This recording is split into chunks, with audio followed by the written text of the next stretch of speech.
Okay, let's start again. Let's add Rob in and see if I can get it to work this time.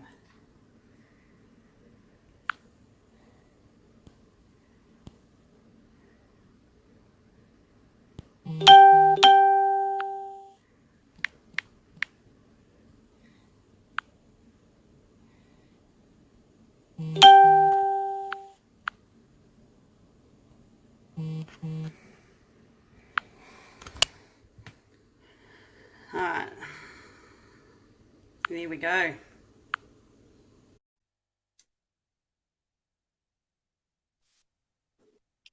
Have I got you this time, Rob? You've got me. Oh, there you go. I had no volume. Right, now we can hear. Okay. How do I get you big on the That makes screen? it easy. We don't need my big head on the screen. Um, I think I don't know. You can ask them how it's showing to them in the group. All But right, so let me just hang this up. Hello, everybody. I would like to welcome Rob Sperry to our live this morning. I want to thank you, Rob, for taking the time out to jump onto the team page. For those of you that haven't read all of Rob's info and story that we've been putting on the page, Rob is the world's #1 network marketing trainer and coach, and he is sparing some time for us this morning to do a live in our team page. So welcome, Rob. I will let you do your thing. oh, thank you so much. I say the Sarahs, Team Sarah. It's been fun chatting with both of you a lot, and I know I've gotten to know several others of you, and I'm excited to get to know you better, and I hope to meet all of you in person someday, and some of you hopefully here soon. So we'll keep it really, really simple as far as the training goes. I can answer any questions that any of you have, and it's fun because I've been working on creating this very, very simple course. And as I was creating this content. So I thought this is perfect. I can practice some of this stuff with all of you beforehand and get some feedback and see what you like and what you don't like. I started out in the network marketing industry over a decade ago. I'm naturally an introvert, so I was scared out of my mind to go out and reach out to people. But when I say that, introvert doesn't necessarily mean shy. It means a lot more just soft-spoken or reserved. I'm very ambitious. I'm not necessarily shy, but I'm just chill. And so this business, this industry really freaked me out when I got started. That's probably why I said no the first 11 times somebody approached me about the network marketing industry, because I couldn't conceptualize how to do it. I perceived the way to do it was the way that people had approached me, where I felt like they were over the top, and people approached me and they were really hypey and they were making these empty promises of how you were going to make a lot of money, and they never talked about the real work that's put in and the hard work that's put in. And so the perception for me was, this isn't a real business. This is a lottery ticket. It's net lottery ticket marketing, not network marketing. That was my perception. And I was very fortunate to get trained by an individual who's made over $20 million in network marketing. Now he's made over $30 million. And he taught me. He taught me exactly how to treat this like a business. He taught me exactly how to create a business plan and how to have success. And he taught me all the intricacies. And of course, even when he taught me all of these things, I didn't really fully get them until I did them, until I actually started to execute them and started to make them happen. And so you'll find that for me, I'm never going to give you any fluff. I actually resonate a lot better with the Aussies and the Europeans than I do the Americans, because I love, love, love America. I love my home country, but sometimes there's a little bit too much hype here, and that's just not my personality. So it took me time to find my tribe, my people that I resonate with, and I found a lot in the United States as well, in America, but it took me time. And so I'm going to always shoot straight with you, tell exactly what I went through, what it takes, the good, the bad, the ugly, everything. So before we get into the invite, understand that it typically takes 1 year to learn how to do this business, 3 years to make a full-time income, 5 years to make a big income, 7 years to make a world-class income. The reason why that's important to understand is because this business is not a marathon, nor is it a sprint. It's a bunch of short races. There are times to sprint, times to walk, times to jog, and you have to figure out when those times are, and everybody's different depending on what's going on in their life. But you have to have the balance of the short-term urgency and the long-term vision, because when somebody comes in and they start whining to you that they've only made 600, I've only made $600. It's what people here in the US will say after 4 months. Most businesses take 3 years to turn a profit. Think about that. 3 years. And you think about the amount of money it costs to invest into a business. But in network marketing, after a couple months, oh, Sarah, it's not working for me. Michelle, Christine, Julie, Kelly, it's just too hard. It's not working. And it's because deep down they hoped that it was going to be really, really easy. So first things first is you need to give them enough of a vision of why they should do this business. Remember, every decision we make is based on our association to pain and pleasure. So they need to have that vision. Good leaders have vision. Great leaders give vision. So you may be that good leader that says, I'm going to be here. I'm going to be doing whatever it takes. I'm going to be here in 2 years, 3 years, 5 years, 6 years, 7 years. And that's good. But if you want to become a great leader and you want to start making some money, which gives you that time freedom, which enables you to be able to do what you want when you want, then you've got to make sure you learn how to give the vision to other people. That is a massive key. How do I become a better communicator? Because think about it. If you knew, or if people you talk to, most of them, if they knew that if they put in, let's say, a year, and after a year they were making X amount of residual income, they'd do it. The problem is we don't ever know when. And the other problem is they're just not sure. Every single decision we make, I told you, is based off of pain and pleasure. But let's go even deeper. Every single thing that everybody's asking themselves, when you're inviting, when you're following up, when you're closing, when they're watching a video, when they're on a Zoom, when you're meeting with them in person, they're asking themselves 2 questions. Number 1, can I do what you're doing? That's the first question everyone's going to ask themselves. So sure, Christine can do it. Sure, Alexa can do it. Sure, Sarah can do it. But they're asking themselves, can I do what you're doing? Now they may think, yeah, I could do that. But I think the second question is the deeper one. Is it worth it? It's the second question everybody's going to ask themselves. Is it worth it? That's how we make our decisions, right? If we're going to go deeper from the pain and pleasure, is it worth it? Is it worth it for me to go work out of the gym and wake up early and feel the pain? Is it worth it to eat well, right? Is it worth it to give up whatever, X, Y, Z? Is it worth it to go make some sacrifices? Because in order to gain something, you're going to have to sacrifice something. In order to gain your loves, you're going to have to sacrifice some of your likes. So you may like watching 10 hours of TV a week, but you may have to cut it down to 2. You may have to give up some of those likes for you to achieve some of those loves. And that's one of my favorite topics to talk about. I could go on and do a whole hour just on that. And so if it's worth it, of course you're going to do it. So you have to convey that. That's why I say good leaders have vision, great leaders give vision. You need to become a better communicator, and that's going to take time. That's going to take personal development. That's going to take practice. And it doesn't matter how much you practice it. If you don't actually go out and truly practice it, it's not real practice. So for example, for me personally, I play tennis. I can't teach any of you how to play tennis just visually online, and all you do is practice, practice, practice, or even if you're just simulating a good swing, and that's helpful. But if you don't do anything about it and you don't actually go hit some tennis balls and rally, get your butt kicked a little bit, have a little bit of success, you're never going to learn. You've got to go do it. You got to go make it happen. You got to go do the actions. So here are a couple tips that can help you out as far as when we start out with the invite that I go through that are some simple tips. Tip number 1, and this is what I teach and this is what I'm creating for my course, is keep it less than 3 minutes. Your goal is to be the preview of the movie. You are not the movie.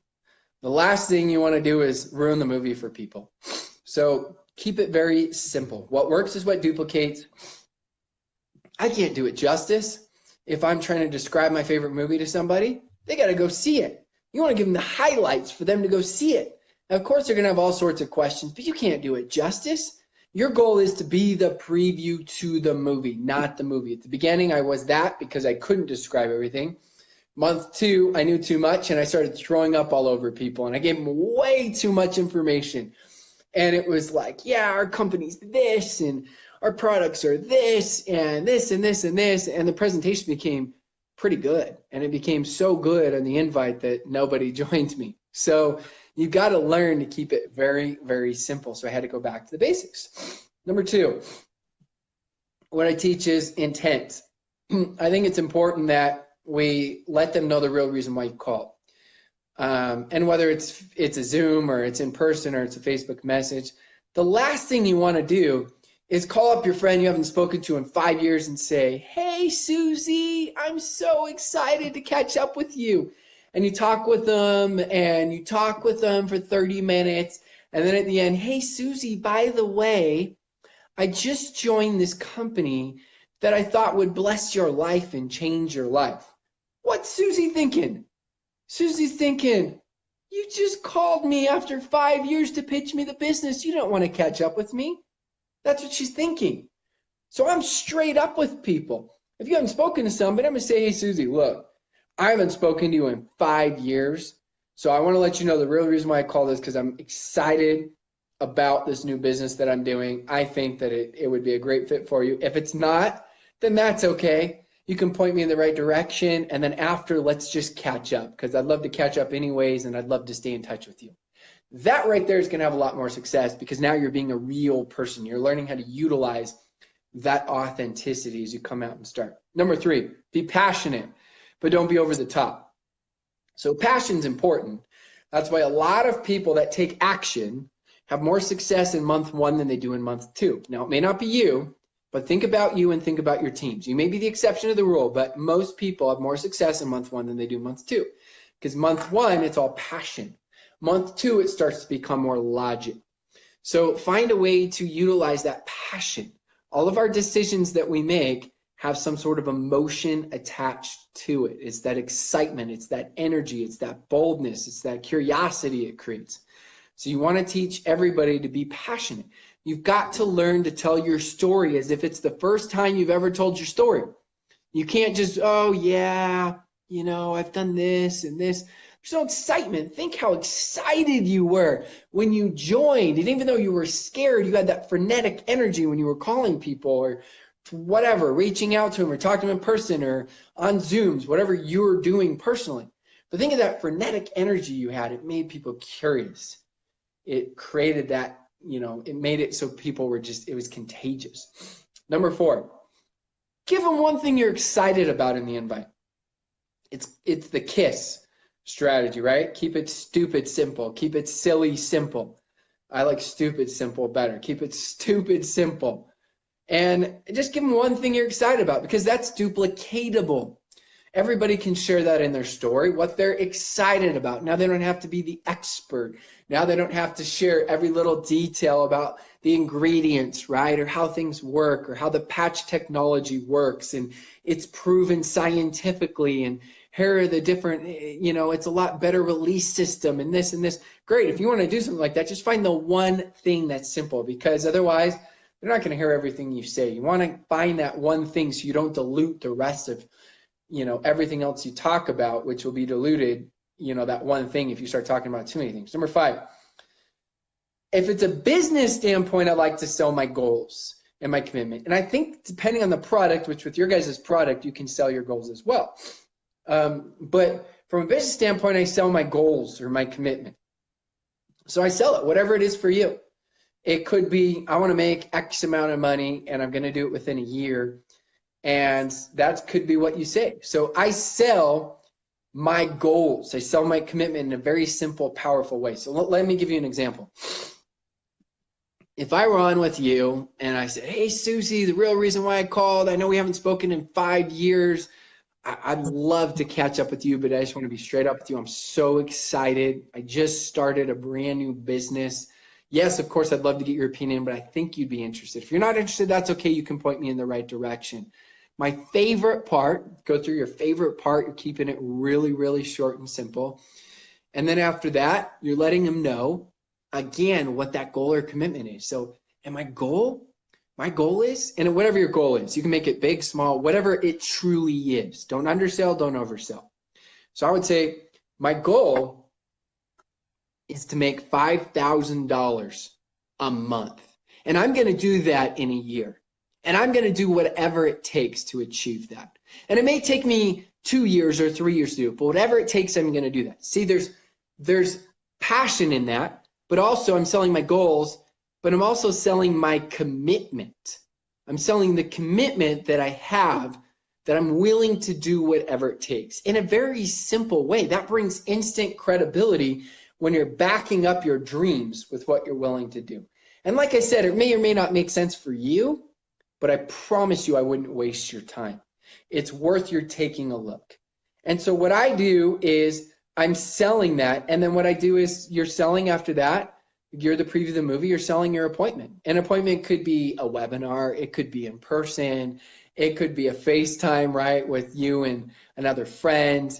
It could be a Facebook Messenger, whatever you guys are utilizing for your system. It could be any one of those things. That's exactly what you're doing, is you're selling that appointment.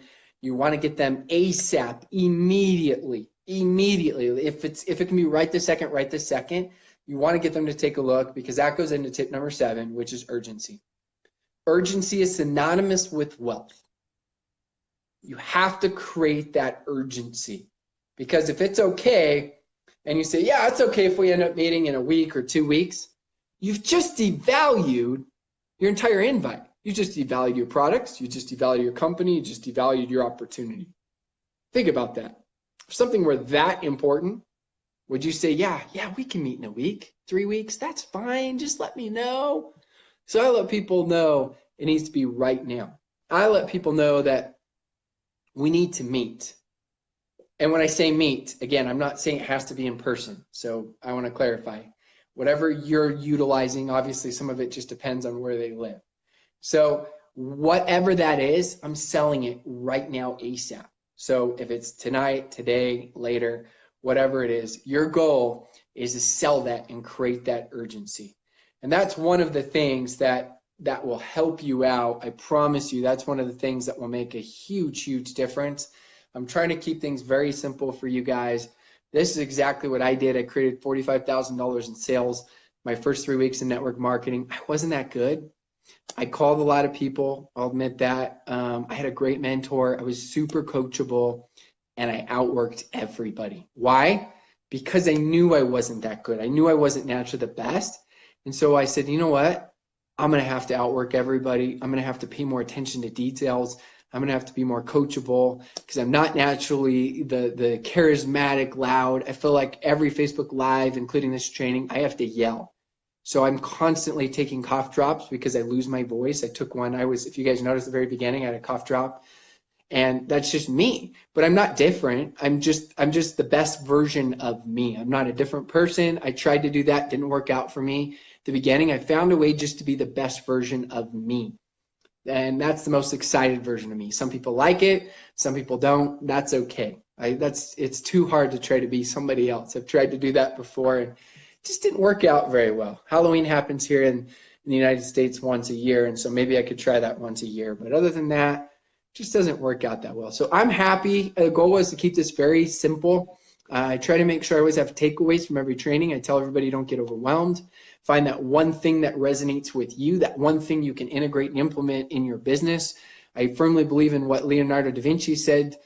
He said simplicity is the ultimate sophistication. So I always try to keep things very simple with just points for you to follow and find that one thing that will help you out, that one thing that will help your business. And in the end, again, like I said at the beginning, it doesn't matter how much you know, how well you know it. You don't actually know it until you start doing it and integrating, and it starts to become a part of you and you understand it.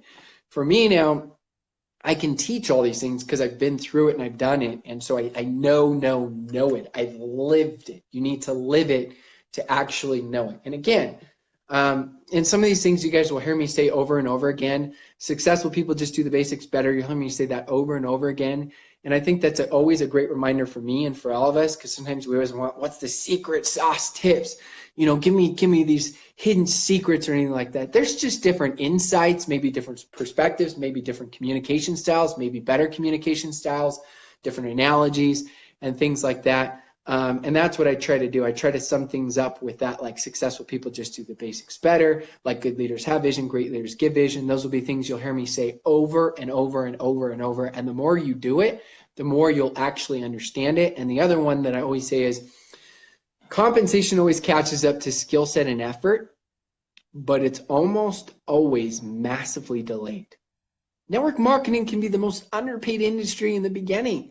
You're working your butt off and you feel like, geez, I could go work at McDonald's and make more money than this. And that's how it is sometimes at the beginning. You're underpaid and it's underappreciated.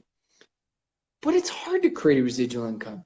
How many people do you know out there that have created residual income? There aren't that many in the world. There are a lot of wealthy. There aren't even that many wealthy people, but the wealthy people, most haven't created residual income. So what do you expect? If it were easy, everybody would be doing it. And the greatest part is you're just going to become a better person learning and doing all of these things. So Sarah, I don't know what I missed. We didn't really know what we were going to cover. We just kind of just went everywhere, you know, all different directions, bounced around. That was great. Do you want to give the guys a bit of a rundown on when you're coming to Melbourne, and also when we are actually meeting on Friday? We're going to put our tickets live up for our event, which will include you on the Friday night. But yeah, if you want to tell us that, would be great. Yeah. So it's Friday, April, is it 26th, 27th? Trying to think. I don't have my calendar because 27th. Right? So yep. Friday, April 27th in Brisbane. Is that, how do you say it with an Australian accent? I feel like I'm butchering these cities. No, that's right. Brisbane. Got it. Okay, great. Because I hear a lot of people say it differently in America. Brisbane. So I will be there and we will do a dinner. That's the plan right now. And the team Sarahs are looking at that right now as far as getting everything specific. We're hoping we have like just a dinner room that they'll let us kind of block off to make it a lot more affordable for everybody. And we'll just kind of do just a little bit of getting to know each other and then ask. And then, yes, those of you that live in Melbourne, I'm doing a generic event down there. And that will be the Sunday after, which is May 6th. And that's, if you go to australia.robsperry.com, you can get access to that if you live down south. And so, you know, those are the things that we'll be having when we go out there. I'm excited. It's my first time there. I get in at 5:30 that morning. So hopefully I figure I can sleep on the plane. My wife will be with me, which very few people have met her in the network marketing industry, like literally, because we've got 4 kids under the age of 12. So I've told her, just let me go 100% at this.